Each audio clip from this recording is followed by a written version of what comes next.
Hi, my name's Jeff Smith. I'm editor at MyNorth.com and Traverse, Northern Michigan's magazine.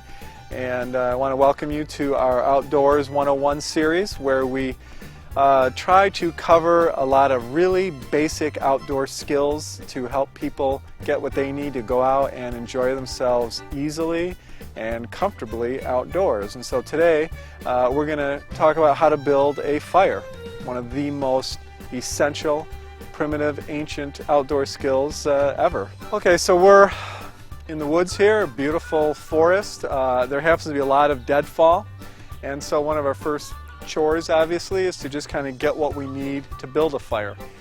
This is Outdoors 101, so I've actually brought a newspaper. People who are kind of hardcore outdoors take it as a point of pride not to use paper to start a fire. We're not going to worry about those people today. Other really good fire starters might be birch bark. Don't ever peel it off a live tree, but if you see a dead birch laying there and you can peel some of that. So I'm just going to spend a few minutes breaking up some sticks and getting what we need to get a fire going.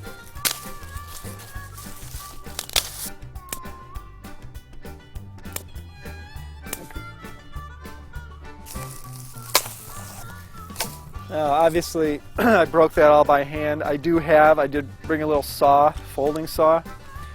I don't want to get all kind of Inspector Gadget on us here, but if you are thinking about a tool to throw in a backpack, this is just a gardening saw. Okay, so we've got some fuel here, sticks basically, and we're gonna want to scrape away a spot to build our fire here in the forest. Take it down to dirt. Make sure we're good and safe with this.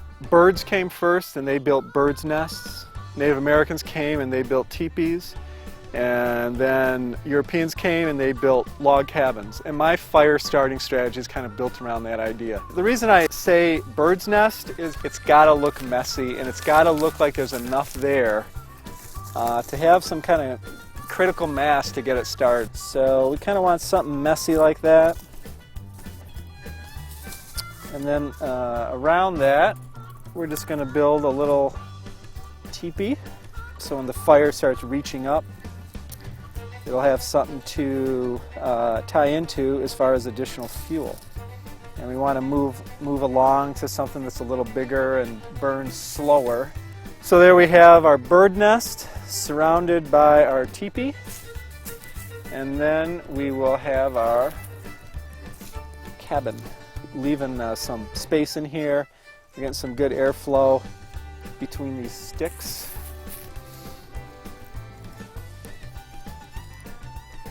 I like to use a lighter for lighting a fire. We kind of have a little more time to get things caught on fire basically. Yeah, but obviously a match would be just as fine.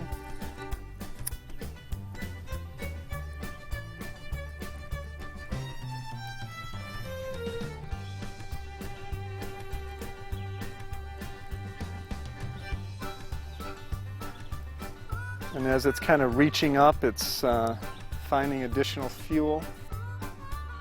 Okay, so it's catching on pretty nice right now. Our kindling is doing what we want it to do. It's reaching up into that teepee part, and that's catching on.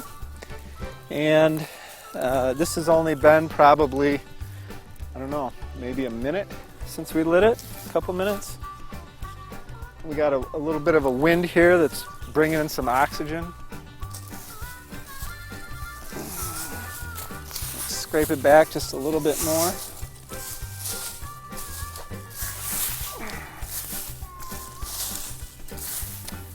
And there's a fire. And on a cold, rainy day, that makes a lot of difference in your mood. And of course, super duper important part of fire building is putting out the fire, and of course always adhere to good fire safety rules. Never leave a fire hot. Always have some sort of water or dirt around to help put the fire out, and just in a windy condition, don't build a fire. So always keep that in mind too.